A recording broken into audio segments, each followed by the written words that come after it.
I just had a dude on my TikTok try and excuse the deployment of our military to Washington, and I wish I were kidding, to make parks in DC safer for people and squirrels. I'm guessing we now shall divert a carrier group to be lifeguards in Florida. A wise guy, eh? Salutations, fellow nerds. I'm Rick Y, and today is August 31st, 2025. This one comes courtesy of my cousin Kristen. I've been buried in other stories, plus a trip to the ER after my spine decided that picking up a cat bowl while sneezing was an extreme sport. I'm fine, but my spine is as twisted as a water slide, plus it's just as unpredictable and prone to wipeouts. This weekend marks what many consider to be the end of summer. Grills will fire up, citronella candles will burn, and tall glasses of hop-based adult beverages will flow. But behind the burgers and beers sits a holiday with real weight. Labor Day, a federally recognized holiday born from blood, strikes, and lots of sacrifice. After the Civil War, industry boomed. Steel, oil, textiles. America had coal in Appalachia, iron in the Midwest, oil in Pennsylvania, and timber everywhere, and a flood of immigrant labor from Europe and Asia. Railroads stitched it all together, and cities swelled with workers, but progress came at a steep price. Children as young as 6 worked 12 to 14-hour shifts in mills, crawling under moving machines and losing fingers, arms, or their lives. Breaker boys sat over coal conveyors, inhaling dust until their little lungs blackened.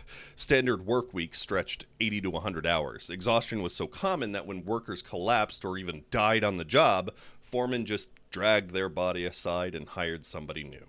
Factories and mills were without hyperbole slaughterhouses. In steel, one wrong move meant death by molten metal. In mines, cave-ins and gas explosions buried workers by the thousands. In railroads, between 1889 and 1893 alone, over 10,000 railroad workers were killed and 50,000 were injured. Women earned half of men's pay, sometimes less, and had no protection from harassment. Pregnant women worked until they collapsed, and infants often died from malnutrition and unsafe conditions. Workers were the oil that kept the machines of industry turning. The Triangle Shirtwaist Factory in 1911 was a turning point. Locked doors kept women from leaving, and when flames broke out, 146 mostly immigrant workers were burned alive or jumped to their deaths. Public outrage followed, but tragedies like this were all too common. Company towns trapped workers in a completely different way. Employers paid in scrip. This was fake money only usable at company stores where prices were inflated. Workers went into debt, rent and food eaten straight out of their paychecks. Families couldn't leave because they owed the company. This system was immortalized in this ballad called 16 Tons.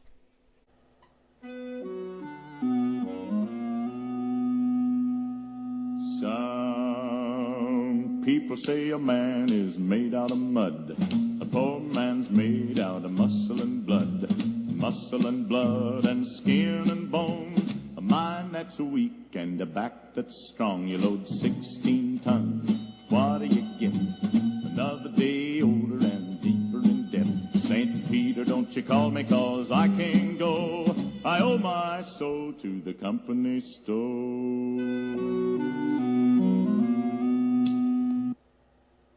Mining camps were just as grim.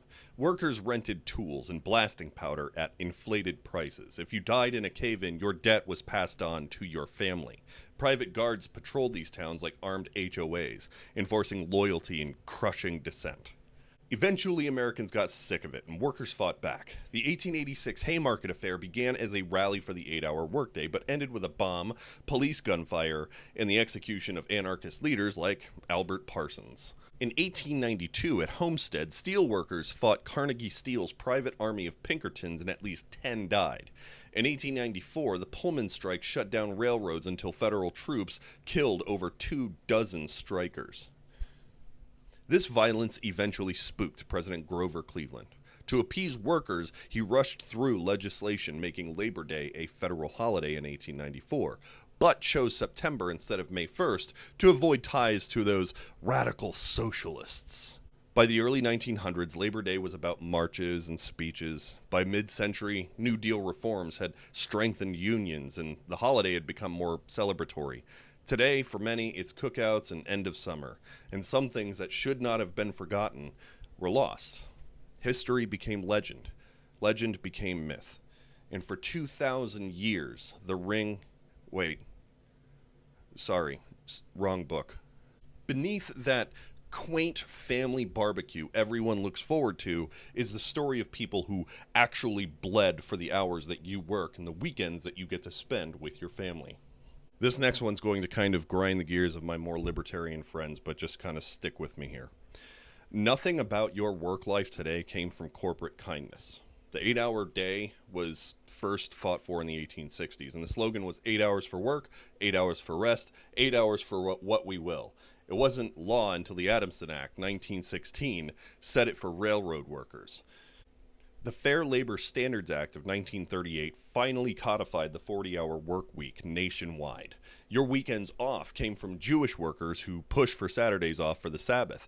Unions fought for shorter weeks, and Henry Ford, of all people, made the 5-day work week standard in 1926. Not out of humanity, but because rested workers bought more cars.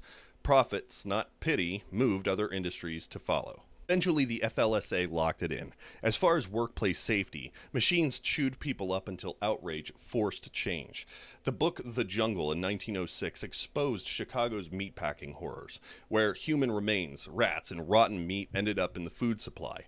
Outrage led to the Meat Inspection Act and the Pure Food and Drug Act of 1906. The only company still using those old-fashioned meatpacking methods for their products is White Castle.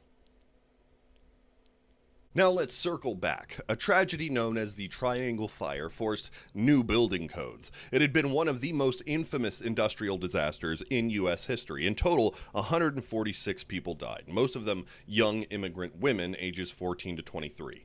Workers' comp laws spread in the 1910s and then the 1920s. Finally, OSHA in 1970 created national safety standards.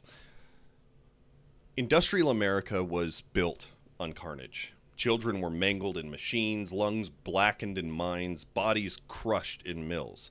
Things only changed because workers organized, struck, and sometimes died. Unions forced protections into law, not because companies cared, but because ignoring workers became too costly. Yet this fight isn't over. Wages have stagnated for decades, parents are stretched thinner than ever, and CEOs still fight safety rules while paying themselves in millions. Regulations are demonized as socialism, even though they're the only reason your boss legally has to give a damn whether or not you come home alive. So this Labor Day, when you're at the beach or the park, look at your family and remember those who never came home from the factory floor. The rights that we all take for granted, the weekends, the overtime, safety gear, were earned with blood. Workers at Haymarket, Homestead, and Ludlow fought with the same grit as Marines storming beaches.